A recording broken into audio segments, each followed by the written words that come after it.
Hello! Aurora Deep Dive part 34, I think. No, 33? 33. It's part 33. I remember. I've already done the thumbnails. Yeah, let's have a look at what it's going to be. Oh, it's under the water. Very exciting. N'est-ce pas? Yeah, under the water. I think this is one of my favourite ones. You know, I'm one of these dark, bottom-dwelling ocean creatures myself, so I really particularly like it when other people join me at the bottom, or don't, as the case may be. Let's get into it, shall we? Aeolian. Well, it's been a while since we've had something that's just so straightforward as this. All the white keys on a piano. Maybe not all of them, but certainly all of them are the appropriate notes for the song. If we used any other notes, we're not going to sound like this. Yeah, and it seems like that is literally all the notes in the song. So interesting that we can make something so sort of emotionally intense with just the standard 7 notes of a scale. And aeolian is basically what like standard minor is known as. So we're really in basically the most common, you know, melancholy setting of songs in this one. Let's hear how that changes as we start. Oh, well, it doesn't change. Let's hear how it is when we start.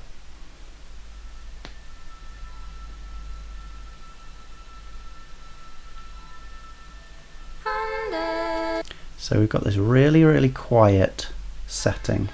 Oh, be quiet, silly phone. We've got this really quiet setting of these really high notes.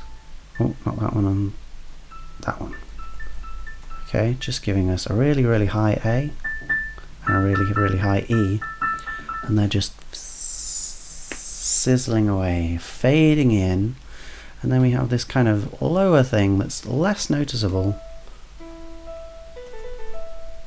doing this kind of thing, just very quickly between those particular notes, but it's mainly on the E's. Let's hear that again, because it's a little bit of a tough thing to pick out.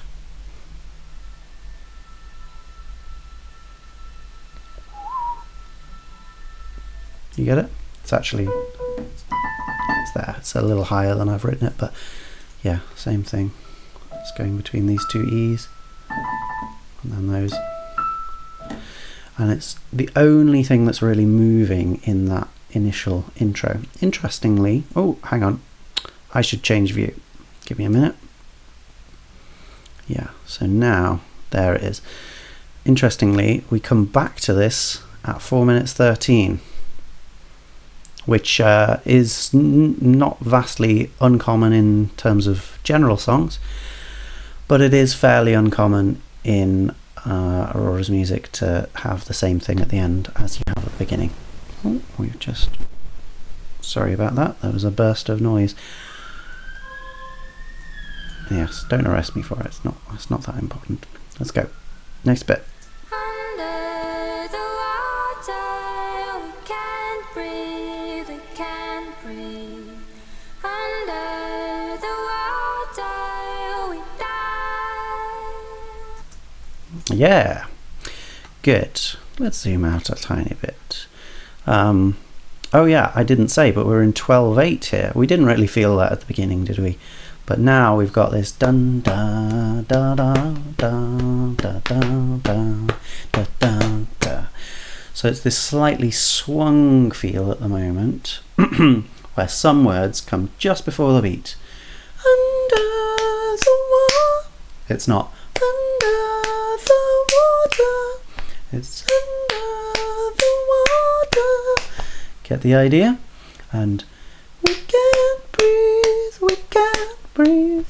So each of those just before the first beat of the bar, we come in with the next word just a little bit early. Otherwise, vary on the beat. Da da da da da da da da da da. And the second phrase and the first phrase are really, really similar. We've just got these two voices which are moving in close intervals, thirds and fourths, mainly thirds.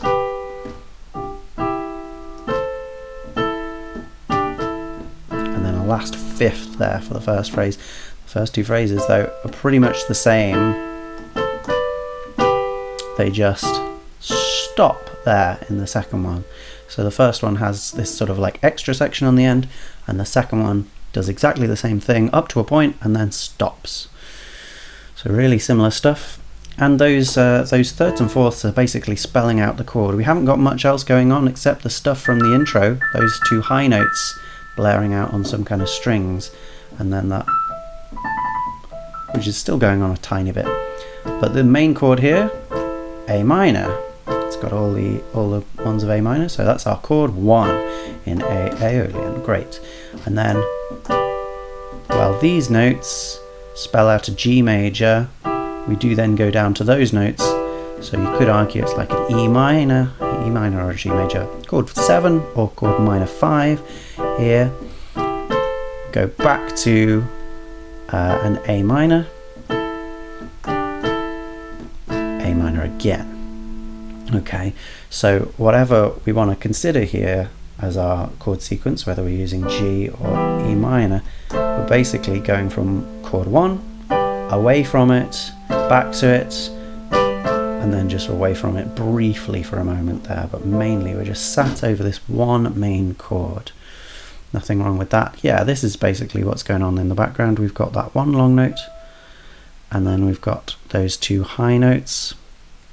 And then we've also got this that comes in at the end. Two chords there, one F chord, chord 6, and then one C chord, chord 3.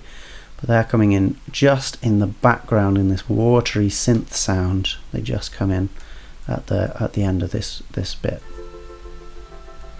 You hear them there?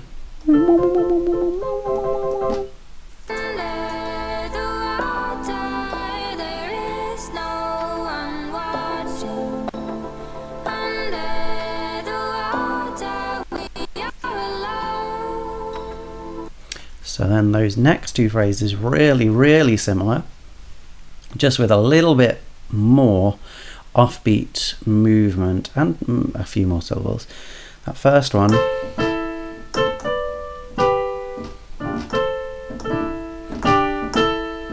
that's the main difference there, is it doesn't go, is no one watching, it goes, is no one watching. So the one comes off the beat, where it's the word that we had last time, we, did not come off the beat. So a really slight change there, but makes it a little more exciting, a little different, changes the prosody. Then this last one, under the water we are alone. Not quite that though, because it doesn't jump up. It doesn't do that, it does. And so we get this brief moment where the two voices get very close, just for a moment there, before they go back to thirds. We are alone, for a really short note. It really doesn't change a vast amount, but it's interesting that that's the choice rather than we are alone. Don't know why the difference, but yeah, an interesting choice. Read into it what you will. We've also got a bit more accompaniment going on here. We've got and then that goes into thirds in the next part, etc. Okay, just for a bit. So that's just giving us a little more flavour. It's not really colouring our chords too much, whereas these low notes really do change the feel of the thing. Okay, not sure if you can see those actually. There they are. Dum, dum, dum, dum. Okay, so the first one is an A for A minor, that's fine. And then as we change to G, that's the chord we've got in the top. I've written 1D there, which is interesting because we've got still quite a lot of sort of A minor resonance from most of the other things.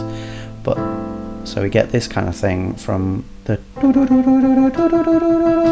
in the other part. But the chord of the voice has changed to G. So really what's going on there is not a 1D chord or a third inversion 1 chord, but really it's like it's a 7 chord and a 1 chord on top of each other working together. We've got those down there while we've got that over the top. So that kind of set of resonances going on. It's quite a lot.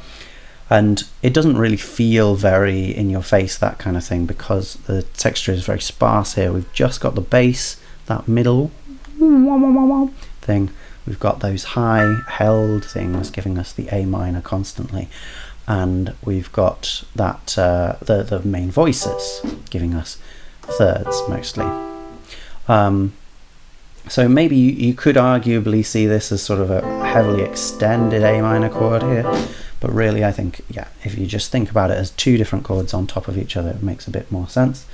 And then we go not to an A minor again, but to the F chord that we got briefly at the end of the last section. But the harmony in the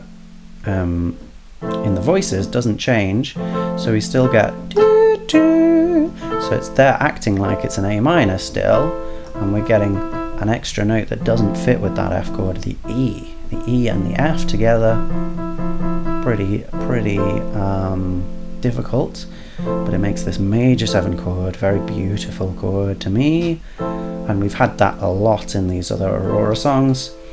And then instead of going to A minor at the end, we go to D at the bottom. Okay. That in fact, don't we? And what note is in the, yeah, so we've got, this is a curious one because the D sort of suggests like a D minor chord, and that's what I've written there, chord 4 of the key, but we don't have the F in there anymore. We have this kind of D with a C on top. You could see it either way. This isn't doing anything more harmonically than a lot of these other songs, except for the fact that these chords are being used on top of each other or together, and that means that we get much more not necessarily complex sounds, but much more sort of emotionally difficult sounds. So, is that better? That should be better, yeah. So that, you know, it's very straightforward when we hear an A minor chord. We've heard it. It's like, yes, I am on here. But if we hear, it's not quite as clear what we should be feeling there. Maybe you feel something instinctually, but is that how it's intended? That's more difficult to answer. And then this kind of thing, again, slightly softer, slightly more straightforward. This may be a little more open, a little more curious. So because we're getting constantly or very, very commonly extended harmonies like this, it leaves us in this slight emotional turmoil, or more difficult emotional state than normal. And I did say about that last phrase, it just has a little more action, but it ends at the same time as the second phrase, so we still end early in comparison to our first and our third phrase. Okay, let's go on. Then why do we jump in? Why do we jump in? Well, we've added another bass instrument, another kind of thing, and the 12/8 is really feeling here. So 12/8 we've talked about before. It's 4 sets of 3. 1 2 3 1 2 3 1 2 3 1 2 3 1 2 3 1 2 3 1 2 3 1 2 3, or 1 da 2 da 3 da 4 da 1 da 2 da 3 da 4 da 1 and a 2 and a 3 and a 4 and a 1 and a 2 and a 3 and a 4 and a, right? So on each of those notes we get these 4 long beats, or they're not even very long here because it's 128 beats per minute. 1 2 3 4 1 2 3 4, and they're all divided into threes. Da da da da da da da da da da da da. That's basically how that's happening, and that's every single one of those threes is in that bass instrument there, which adds a lot more rhythmic presence. We haven't got many drums in, if any, at the moment. I think maybe there are some cymbals, so we need that rhythmic presence in the pitched instruments. Very different to, say, Warrior or Conqueror, where we've got drums really giving us that straight away, so we can just hold chords and things. This is quite different to that. The melody now changes entirely while the chords stay the same, so we've still got that dum dum dum dum bass movement with whatever complex chords go over the top of that. But now the melody is really different, still in thirds and fourths, lots of thirds as well, these very, you know, it's really emotion powered stuff, because that by itself, if we just went, there's a lot less sort of romance to it, isn't it? But if you have two voices doing the same, even if they're both you, it sounds very romantic. Who doesn't want romance with themselves? And then we do the same thing again without the first then. Okay, so that's the only thing we're missing there. But we get an exact repeat of "Why do we jump in?" Repeats exactly the same, but it's over different chords, isn't it? So we get different relationships. That's pretty straightforward. Why do over the A goes to a G already before we even change to the G, and then we have mainly A minor-y stuff over that, with a little bit of G very quickly there, and then over the F again we get that A minor-y stuff, G stuff. So it's another case really of the vocal harmonies doing their own trajectory and their own focus, which is separate to what the bass is doing. The bass is doing something that's really straightforward and really easily palatable. You can hear and follow that slow movement, whereas on the faster side of things, the movement of these vocals is doing a different scheme. It's moving between chords much faster, and they don't correlate. That said, they could correlate less. I'm not saying that there's absolutely no cohesion between any of these things, but they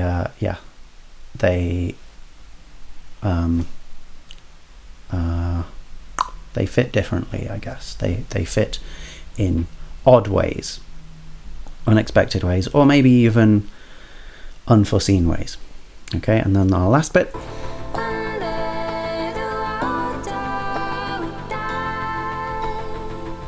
Is the same as our first, well, the second part of our first set of things, isn't it? So really those "why do we jump ins" replaced our first bit of melody, but otherwise we kept the same thing. So the whole overall structure of that verse is like an A, A1, A again, A1 again, B, and then B again, I guess, and then A1 to finish, which is a little bit unusual, but when we get it repeated, we're going to take out that extra A and A1, and then it's actually an AA, BA again, so very similar to a lot of structures that come up in Aurora's music. Okay, but is that our verse? I wouldn't really call that a verse. I would probably call that a chorus or a refrain, if you like. But this is a bit of a difficult one. Like Churchyard, this is one that starts with that refrain, and so that's a very different structure to a lot of Aurora's songs, which start with intro straight into verse. This goes intro into refrain or chorus. And that would mean that this next part is the verse, but interestingly, this is the one that keeps the same lyrics every single time, whereas the refrain we just heard, while we do get under the water a lot, we do change the words in between. So something to think about there. Maybe it's a deliberate fence sitting or a deliberate sitting on that boundary that makes things more confusing. Let's hear the next part of the song. So many souls that lost control. Where did they fall? Into the deep. What do they see? Where did they fall? Where did they fall?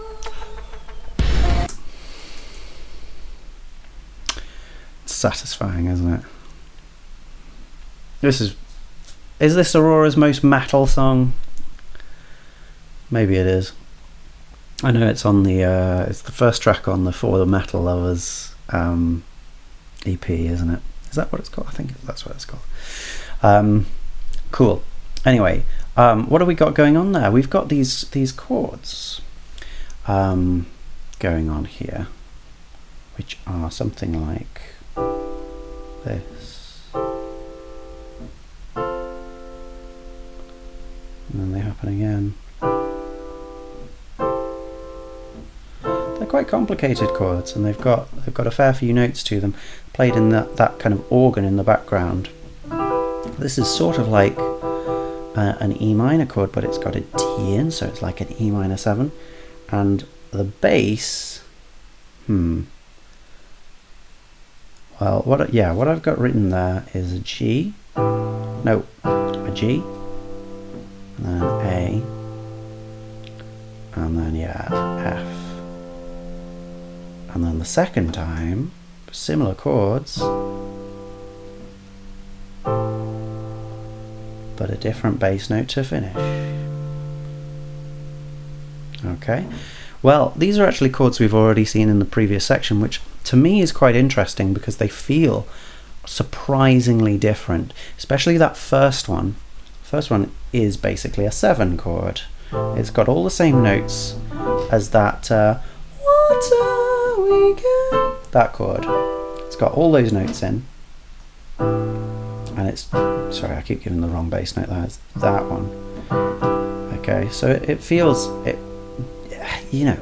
similar to that, but because of the voicing of the notes there, it has really, really different feeling in a lot of ways.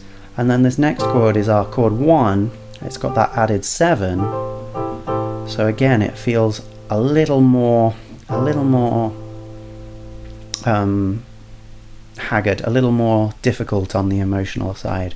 Then we do clear up with a straightforward chord 6 there, although that's straightforward without the melody. We'll talk about the melody in a moment. And then we get those same set of chords again. We get the 7 with that added 6, or an E minor 7 on a G. We get the A minor 7, and then we get this D minor. Now this D minor finally has all of the notes and an added 7th, so it feels full and well defined as that 4 chord, that minor 4 chord, and a different feeling again to one that we've heard before. We've heard that D with an added sort of A minor chord over the top, but that's quite different to this one. In immediate juxtaposition, they kind of sound the same, but yeah, it feels very different in the song anyway, doesn't it? And it comes after a different set of chords as well. So all this feeds into quite a different feel for this section. There's a slight bit more percussion as well, and I would say the main difference is that we go down to one voice for half of this. So many souls that lost control. Yeah, it's not really very important, but the rhythm here is much more straight than in the other sections where we've got the triplets, da da da da da da da da da da da. Really, here we actually go to duplets, da da da da da da da da. You can still hear the triplets in the accompaniment to some degree, but what's taking most of the rhythmic focus is this main vocal, which goes so many souls. It doesn't go so many souls that lost control. It goes so many souls that lost control. A little bit different on that lost control there, where we've got 3 beats and or three crotchets, and they're going against the 2 dotted crotchets, so it's like lost control, lost control. That's a little bit of an odd one, and it does exactly the same thing on Into the Deep, What Do They Seek? Interesting syncopated rhythm there, only against like that 1 beat every 2 beats though. We get this kind of ting, ting, ting, ting, so that it's not really playing against anything, it's just having a little bit of interesting rhythmic expression within those long beats that it's giving us in this section. And then we go back to harmony vocals, but we go to octave harmony vocals. So it's 2 voices together moving exactly in tandem. Where do they fall? That big slide there on fall, which is quite fun. Yeah, what I've written there is fall, fall, da da. So it's going halfway through that second beat. I'm not sure that is where it goes. We'll listen again. And then yeah, we get exactly the same thing the second time as well. Same chords, although that last one changing. So the first time we get this F chord. Oh, yeah. How can I spell that nicely? I can't. We get this. Okay, and that fall is our E again against the F chord again. So we get that quite powerful interval, and it falls really nicely into the middle of the chord and also to note 1 of the key. So that feels like a real finish melody wise, if not chord wise. And then the second time, really similar,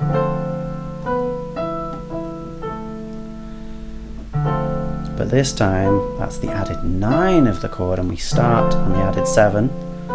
We go down to that one, which we'll ignore, but it's also not a chord note, and we again fall to the A. Now the A is again within the chord, and it's note 1 of the key. It feels a little less finished on this chord, I would say. Both of the chords carry quite a lot of tension because they are not where we expect to finish. We expect to finish there, and that's where we finish after this silence, almost silence, that we get on the next phrase. Where did they? Apparently, did they? Where did they fall? With 1 thing going on as well as that, actually 2, because we've got this constant. Yeah, what is that? Ah, yes. That's going through each of those chords. This kind of, yeah, just A's. It's just A's. So that's rooting us down to the A as well. The melody is on A, gives us a G and an E as well, but it's on A. And we've got this thing going over the top as well. Sliding, sliding, sliding, sliding.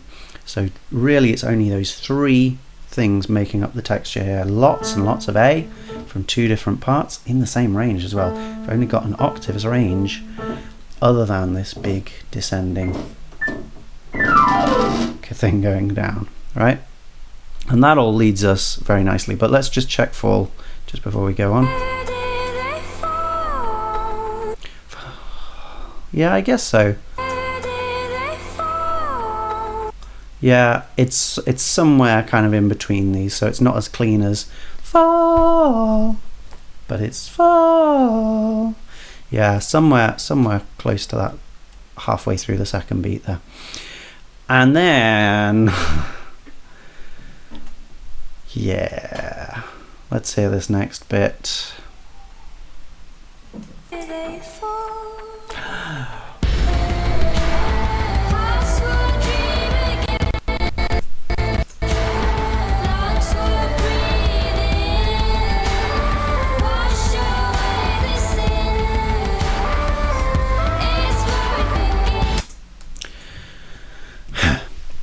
Now, I'm slightly questioning whether these are all exact duplets here, but this is the main feature of this section, is we've got very strong triplets in the drums,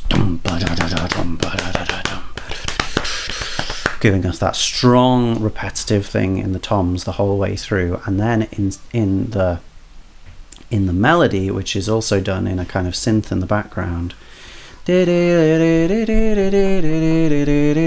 we have a slightly lazy. Okay, give me a minute.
Hi there, sorry about that. We thought there might be a gas leak, so I thought probably best get up.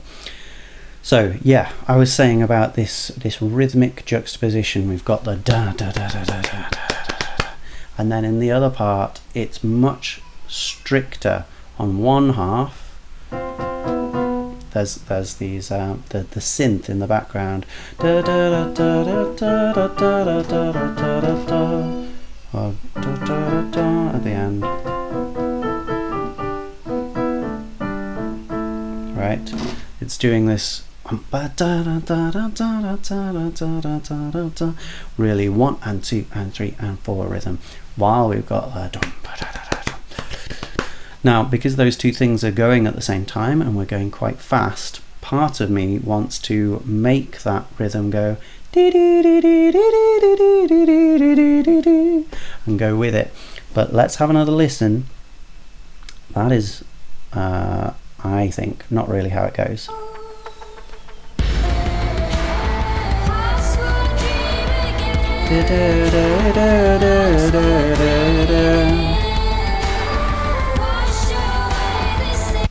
Can you hear that? It's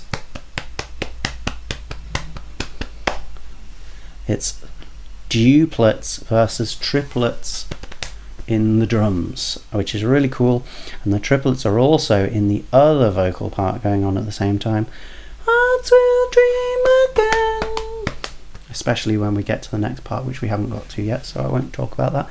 We've mainly got just the beats though, 1 2 3 4, and it's just that again, which is the same rhythm as we got at the beginning.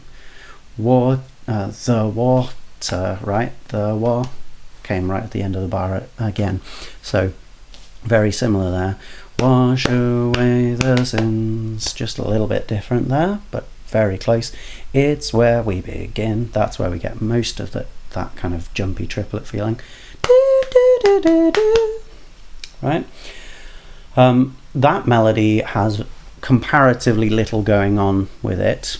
It's B's. Now B's are the sort of one of the emotional notes here. B's and F's are the ones we're looking for. We've had a lot of not those notes. Well, no, we've had a lot of B, to be fair. We've had a lot of B all the way through, which I haven't commented on, but it's been there. But not much F. I wonder if we'll get any F. But what we've got here is B straight away, lots of B, and then C and A for the A minor, A and G, so less in your face. Similar kind of thing there, lots of B. Yeah, and then in the same way as in Home, the lower harmony disappears as it gets low. So we don't do that, we go... Yeah, again, not one of my favourite things, but probably aids cohesion, especially in a thick texture like this. Taking out those lower frequency instruments is sometimes a useful thing to do. Okay, so we get again B emphasised there before we get that back to A. So there's a lot of starting on B and coming to A. The only one that does differently is that second one, which starts on A, goes down to G and comes back to A. So really similar overall, but yeah, 3 of the phrases have a lot of emphasis on the B. The last one also starts late. All the others start 1, straight on the 1, but on the 4th one, 1 is absent, and then we come in on 2. It's where we begin. So that where it begins even. So yeah, some fun stuff there, but pretty straightforward, especially in comparison to the counter melody, which is going on at the same time in the synth and the other vocals. Or da da da da da da da da da da da da, with a lot of sliding as well. I haven't written in all of those, but yeah. The first 2 are basically the same, and there is the F straight away. Really dark sounding. especially against the harmony. Now we haven't talked about the harmony here, but it's a big, strong, low A. Comes in with, you know, really heavy metal power to it. Boom. So that sounds really dark. Tell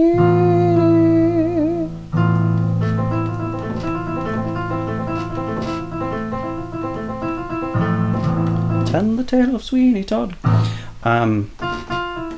So it does that straight away, and coming in on the F as well when it's a non-chord note. Really dark kind of thing to do, and it's basically down an octave in the other part, I think, isn't it? And in fourths in the other part, which gives this really interesting feel. We do finally come to an E and an A to finish that A, or a power chord, but A minor chord at the end there. But before that, we've got never two notes resolved at the same time, apart from right at the top there. Yeah, so we have these two moments there where they come into line with the chord, and then the vast proportion is not in line with the chord. Also not in line with the other vocals, and the other vocals are giving us, along with that A at the bottom, they're giving us a B. So that isn't matching either. With the notes in the middle, they sort of come more into line with those. So the vocals on both sides are more in line with each other than they are with the bass or the rhythm instruments in the background. We keep on that A for the next phrase, which is the same, like I say. And what I should have said about those is also they're in twos, aren't they? We're getting two of the same note moving on. Da, da, da, da, da, da, 1 2 1 2 1 2 1 2, all the way through. Da, da, da, da, da, 1 2 1 2 1 2 1 2. Finally, after the second phrase, we do change bass. We change down very low to this low F. Yeah, really low. And there so that's kind of like moving from R1 to R6. So we've encountered both of these quite commonly in the previous sections here. We start on a lovely A there in the melody, nice chord note giving us that F major feel, but of course we immediately move from that.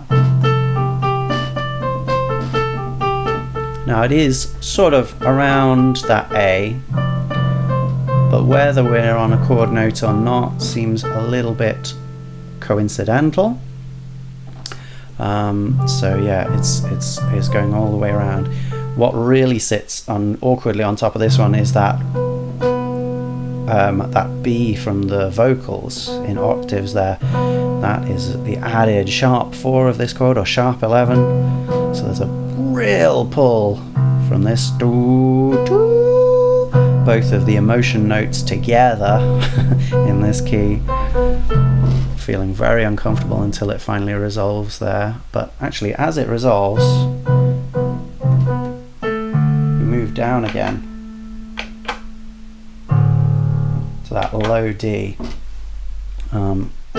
which fits with the A just fine. How does the melody work over that? Kind of the same way, although when we get up to that top D, that's actually now in the chord when it wasn't before. It fits. And then we move off and we move to what resembles pretty much an A minor.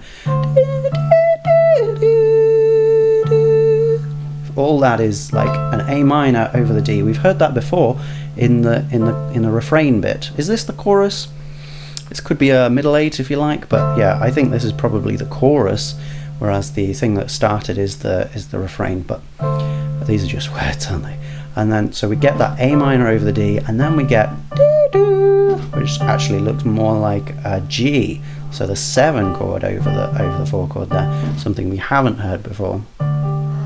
Quite a weird way to end, because it's unresolved. So after these 4 phrases, we actually end on a less resolved note than all of the other phrases. All the other phrases we end on the 5, on the 5, on the 1.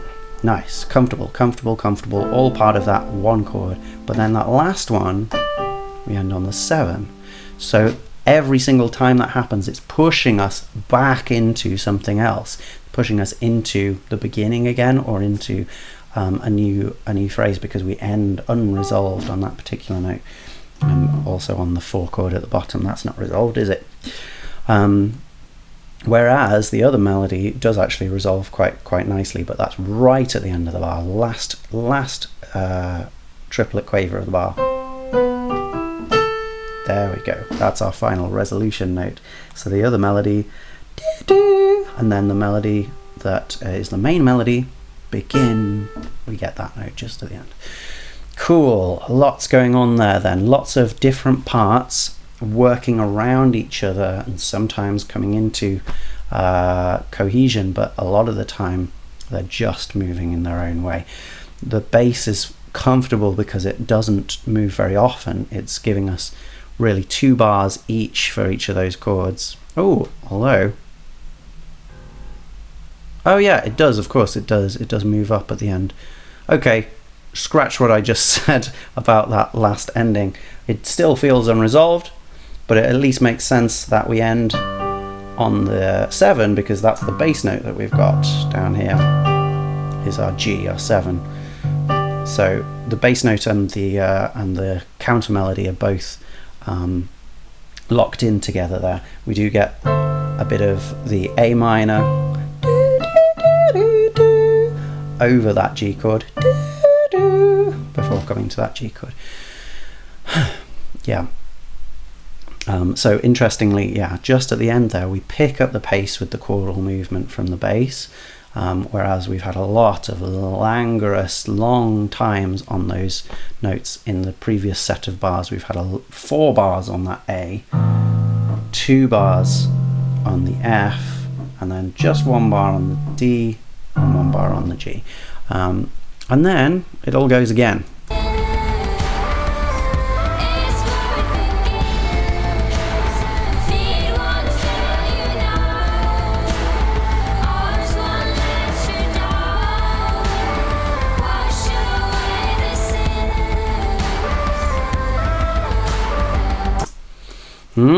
This time we don't have an "it's where it begins" at the end, because maybe it would be too on the nose for it to be where it begins and then we take it back to the beginning, but that's what happens, we go back to a refrain. I don't know, maybe that's the reason, or maybe it's just to make it clearer that we are approaching something new.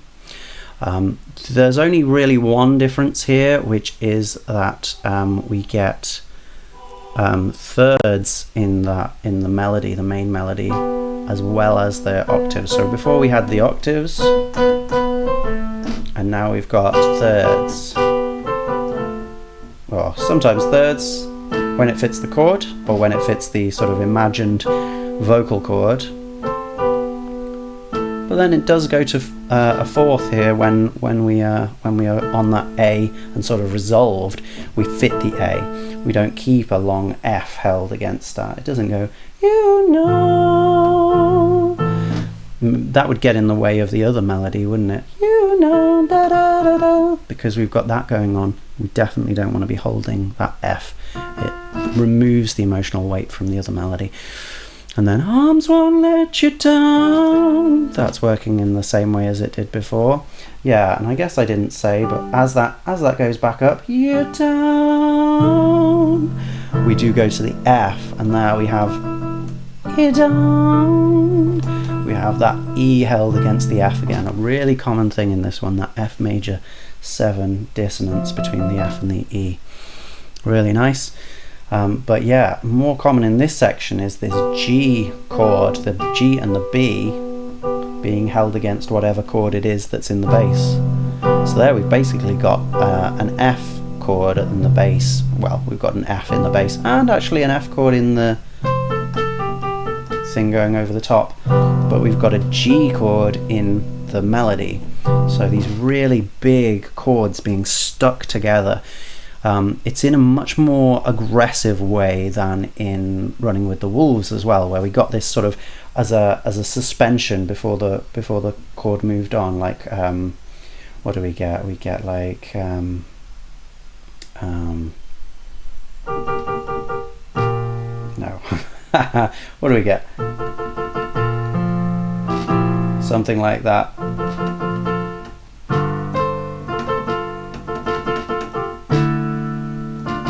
Yeah, so that there, we hold it for a little bit and then we move. That one's totally fine as well. Lots of easy harmony there.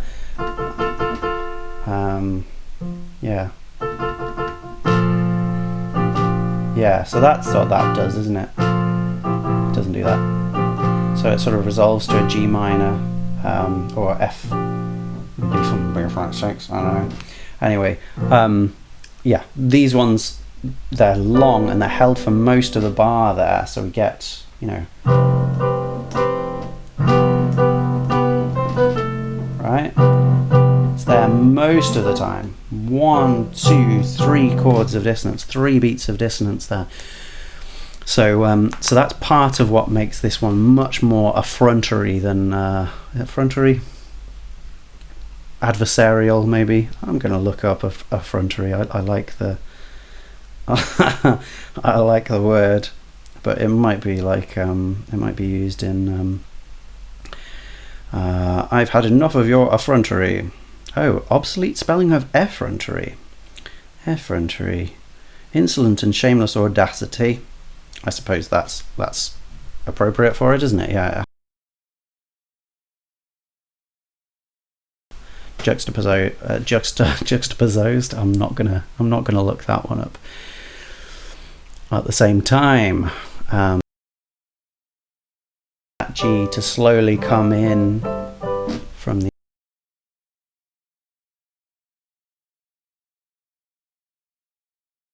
to talk about here.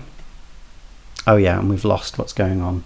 We've lost the thing there, but we go from these very strong fourths in the previous section, which aren't even happening here. They're happening at 3:58. So we will wait till 3:58 to talk about those. It's been a difficult beginning to the year. Let me off, please. What's happening this next verse? Come on now.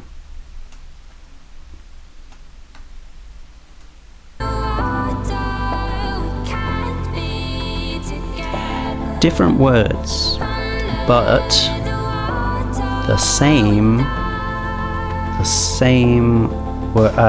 rhythms, but just missing that second line, isn't it?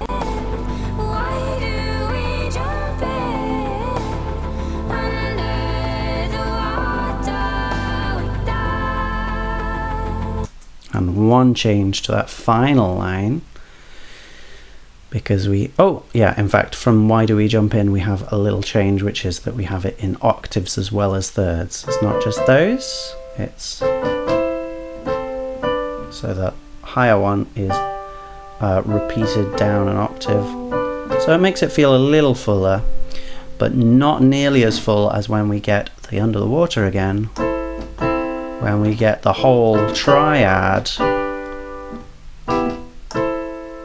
which is really nice and really clear that we get to a G chord there as well, because we have this lower voice water which goes down to the D, so that really fits over that G in the bass.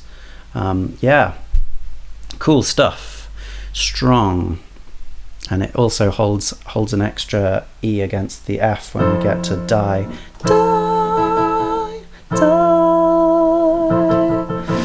Yeah, emotional stuff. And then this next section is pretty much the same as it was before, with one quite important difference. Oh, I guess there's two differences. One is that we've got this thing going on. Let's just hear a brief bit of that. So many souls that lost control. Where did they fall to the deep? Okay, so we've got that going on. That just, adds 3 notes to each of these chords that were already basically there. They weren't there in the first one, but okay, it adds a little bit to that one, I suppose. It sort of anticipates again this one. It's interesting that though we haven't really had many anticipations in the melody in this one, but I guess that's because we're more settled on the fact that their melody is going to emphasize non-chord notes or be at odds with the chord in the background.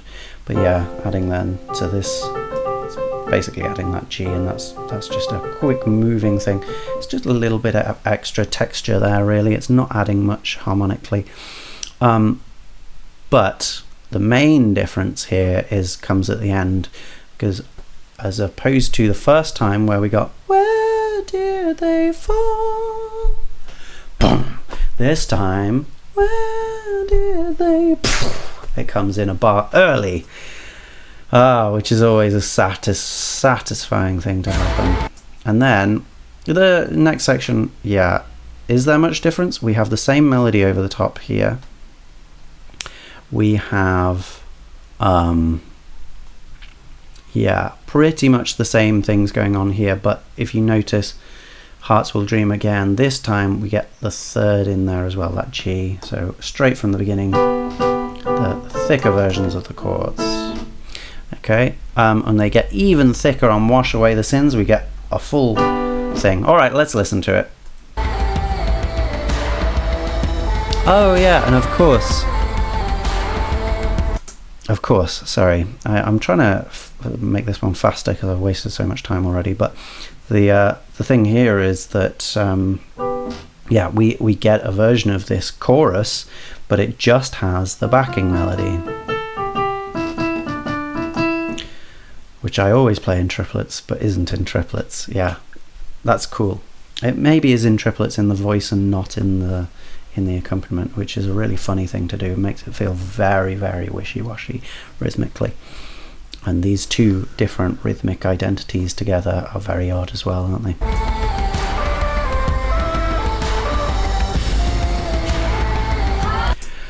Chopin used to think, I think, I might be misquoting and it might be someone else, but I believe Chopin, who used in his very special and quite unique piano compositions, he used lots of polyrhythms, rhythms like this where we have twos and threes at the same time.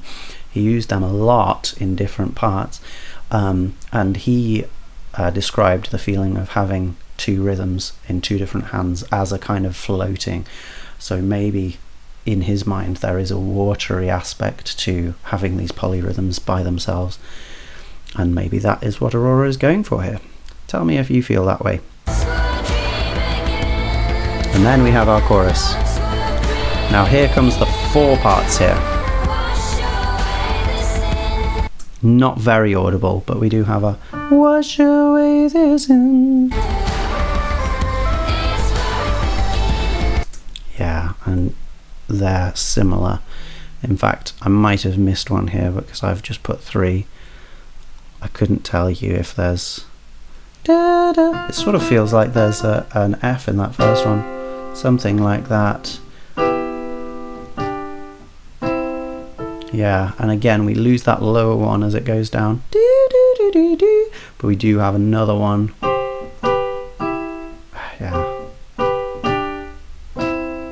Yeah, it doesn't strike me as the right line for that middle one. It's where we begin, it's where it begins. I think there's a it's where it begins. Da, da, da, da, da. We'll give it one more listen and I'll try and pick it out.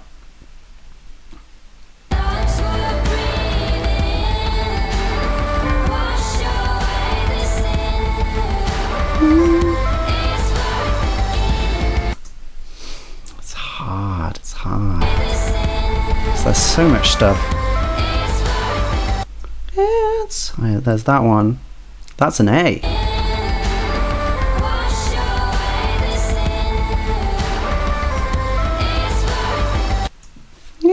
So we get that. I wrote that, or that. So that's interesting. No, it's probably just that, isn't it?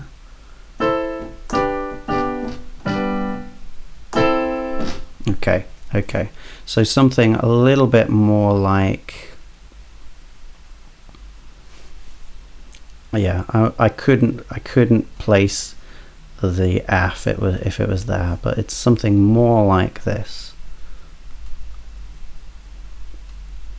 Okay, so that's, we've got C, E, A and C, 4 parts moving down and then sort of becoming slightly more thin with fewer voices as it goes down, and then going back to a triad at the end, something like that.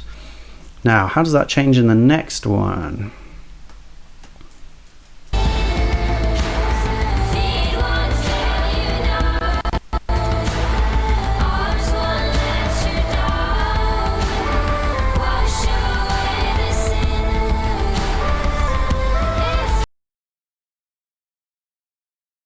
Lost the...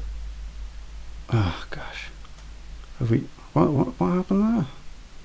Just stopped playing. Let's try that again.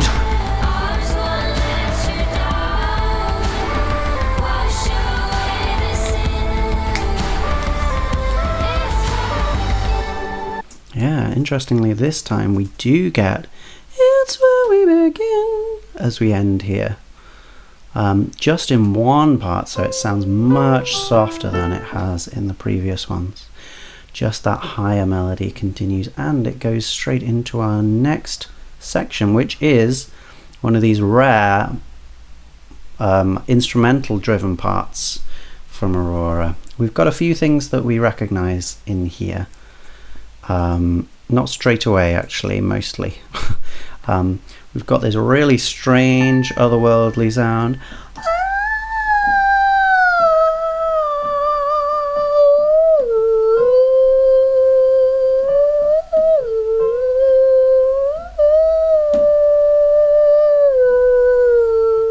That's like the main melody that's going on here, and that's with a 7 chord to begin with. You might recognize these chords. They're slightly different, but they are mainly the same chords as we got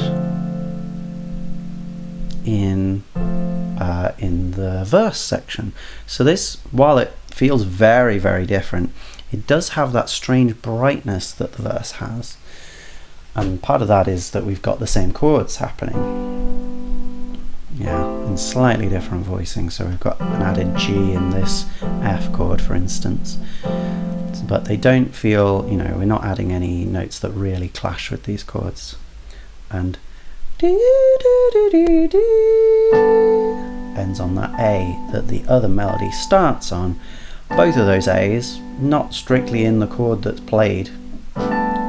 Again, they don't clash with it, but they're not in the chord. They do resolve down to that G, and that's just fine there. Unexpected one there, sort of cueing this next phrase. Okay, but both of these are not really in that chord. But interesting again that we get the E, and we get that slide down a fifth, like. We're getting that here as well. We just go somewhere different after it, and we get that again, but this time it's on the 7 chord. So we chose not to just repeat the melody exactly the same, which we could have done over the second set of chords. It doesn't do that here. It goes to the middle melody, or the second part of the melody first, and then we put a little bit of a different end on, with an unexpected B there, which doesn't really fit with the chord. So interesting set of things going on there. Let's hear it.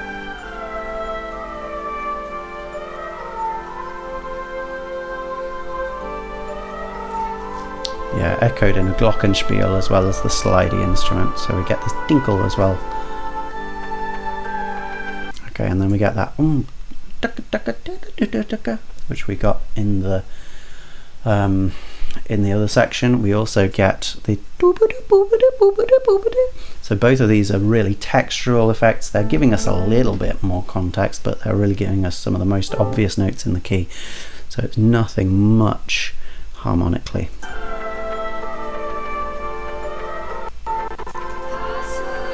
Oh, and what was that? That was Hearts Will Dream again on a big strong G chord.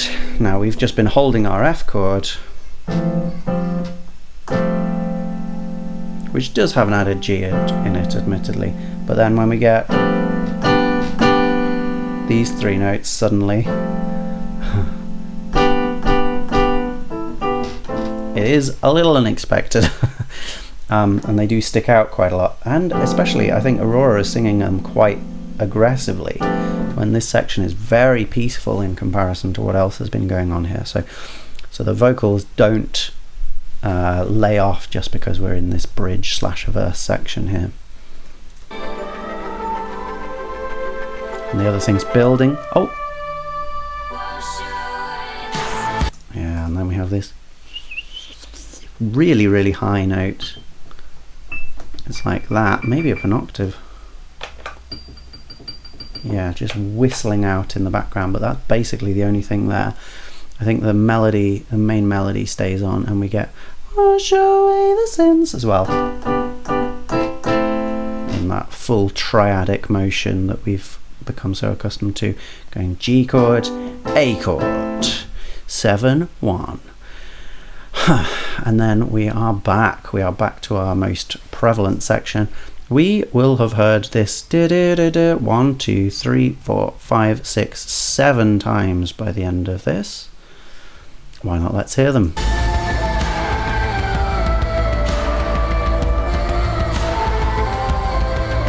Do you notice the difference though? We do have that, and we also have the melody from the bridge in the classic fashion that we have become accustomed to in a certain amount of Aurora songs. We have merged the bridge into the last chorus.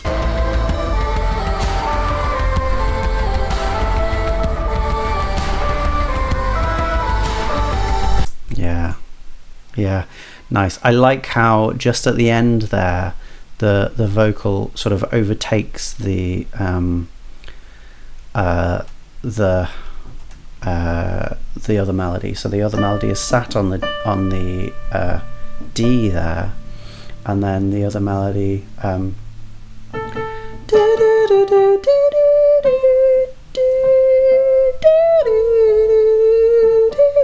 it sort of goes around it, and they're all dancing in the same area, but the counter melody is jumping over and underneath this one. Let's hear it one more time because I can't do a good impression of it.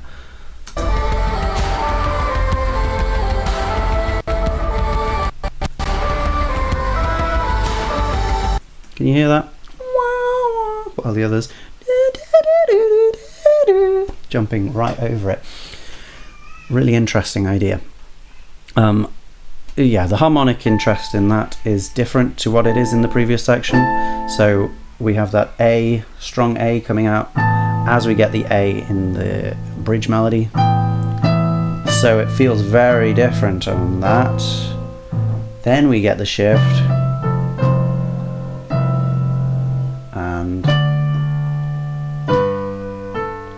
okay, so it does feel very different. And interestingly, that is the exact opposite of what the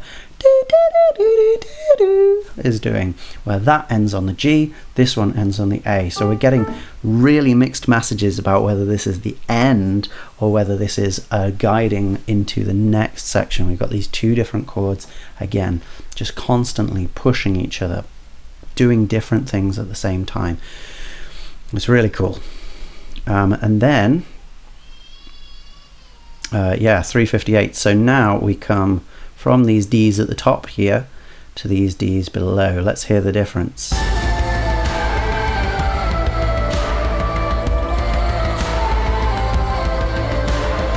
They are a lot more drunken sounding now.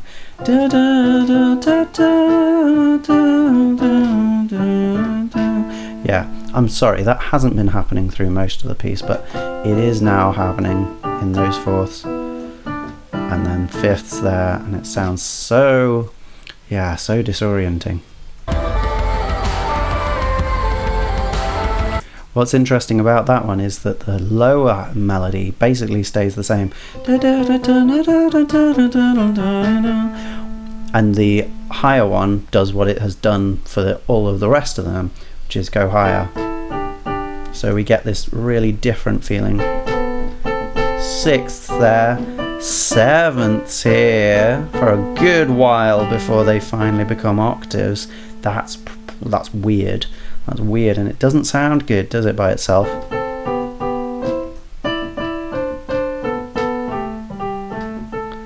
Yeah, finally resolves, but you don't want to hear much of that. And then in this next section we get a similar kind of thing. Yeah, I think there's a certain amount of studio masking going on with those weird intervals there, so you can only hear one part at a time a lot of the time. But you know that higher melody is doing what it has done every single time up till now. It's just not as clear in the mix. So yeah, this last time, sevenths again, and then they jump like that, and then they sort of disappear. We don't get the end of that.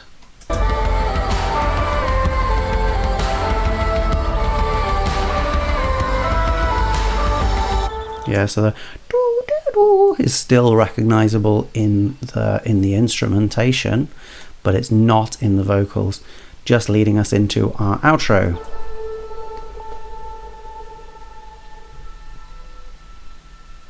Which is a slightly different sounding version of this beginning, with a little more reverb dangling over from the previous section, but that does leave us just on those high notes.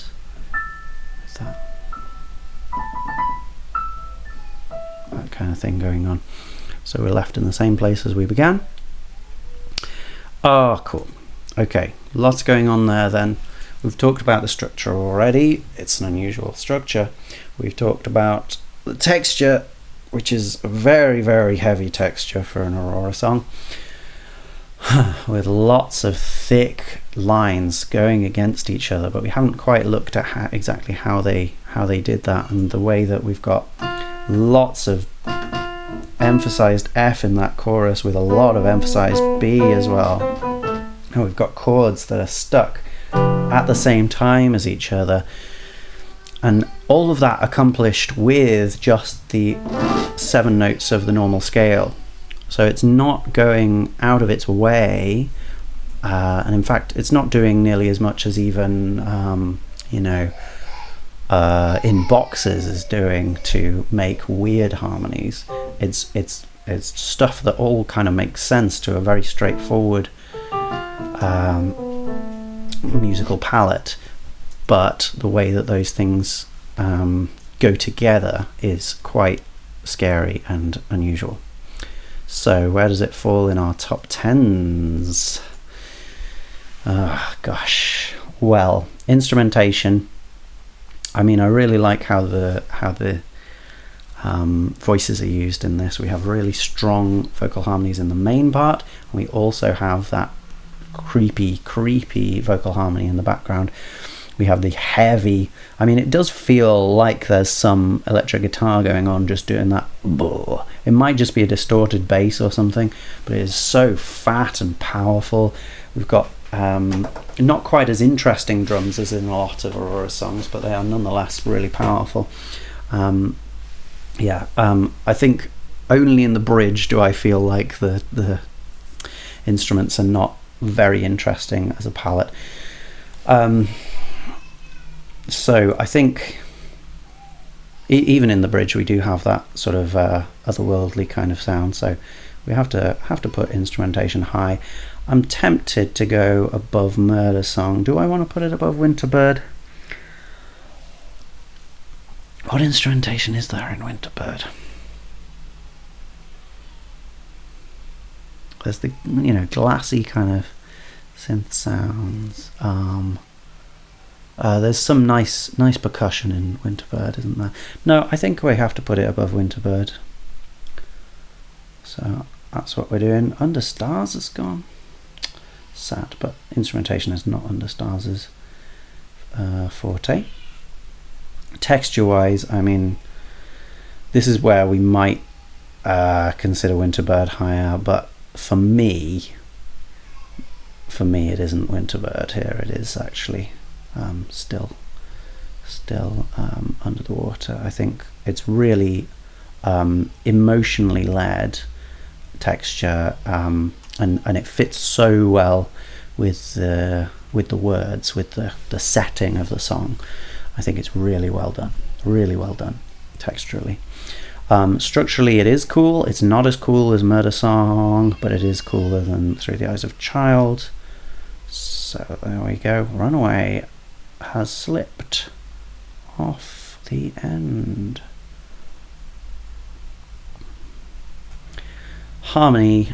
So the harmony here is interesting because it isn't doing anything as out there as Home or a Murder Song. It's just doing quite a lot of big things at the same time. So I don't think I can put it above Winterbird again, because Winterbird does have the really powerful use of 2 different modes, and I think that is more interesting than what's going on here. But the way that we get big cluster chords with lots of things going on is still really strong. So we're going to put it above Little Boy in the Grass. Melody wise, we've got some really powerfully chosen melodic notes here, but the melodies are not that complicated, apart from, which is really weird. So we're not looking at Murder Song. I think Little Boy in the Grass has more to sell its melody. Runaway, come on. Through the Eyes of a Child does have a really nice melody, but it doesn't have nearly as much going on. I think that's where we're going to have to put it. There's a bit of my heart that wants to put it above Runaway, but I'm giving a begrudging respect to Runaway's melody, because clearly it works for a lot of people. And rhythm, well, rhythm, I think it is actually the win. No, it's not the winner, because Runaway does interesting things with meter as well. But the way that we have those 2 polyrhythms constantly through that middle section is really cool. Yeah, but in the other sections, rhythm is not very strong. It's just in that section where we have the cool thing happening. So, da, da, da, da, but we still have to play around with them. One questions why Murder Song is so high in rhythm anyway.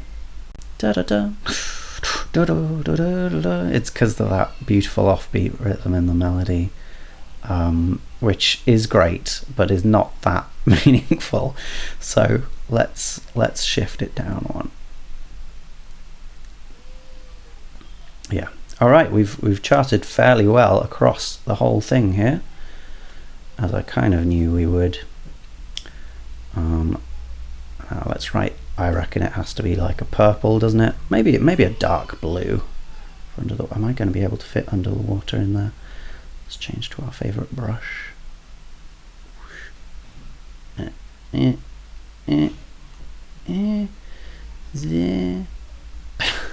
Why have you cut me off?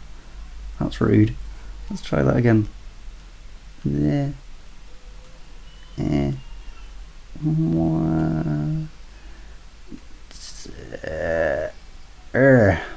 Just about. Absolutely despicable level of quality there. Didn't even capitalize. Boom. Winning on instrumentation and texture, I think, is pretty cool. Whether it'll be there the whole time, that's another question. And of course we get recency bias. Does anyone know what recency bias is? We tend to like things or put things higher that we have recently come into contact with. So the fact that I haven't listened to Murder Song in a while might well be making me devalue it in comparison to this. But if that's happening, I am powerless to stop it. please tell me I'm wrong. There we are. Okay, good stuff, powerful stuff. I don't have time to do the other one now because it is 5 and it's no doubt going to take me at least an hour to do Blackwater Lilies, which is coming. Oh gosh, and then we've got Wisdom Cries after that. That's going to be difficult. That's going to be difficult to do in this manner. But I've done it. I've tabbed it out. It doesn't make a lot of sense, but we will go through it, and we will spend a whole lot more time on it than I did the first time around, where I basically just went, yeah, Wisdom Cries is linear. This is another section. This is another section too. Oh, they've got kind of the same instruments in. Yeah, it doesn't do much on the instrumental side, I suppose.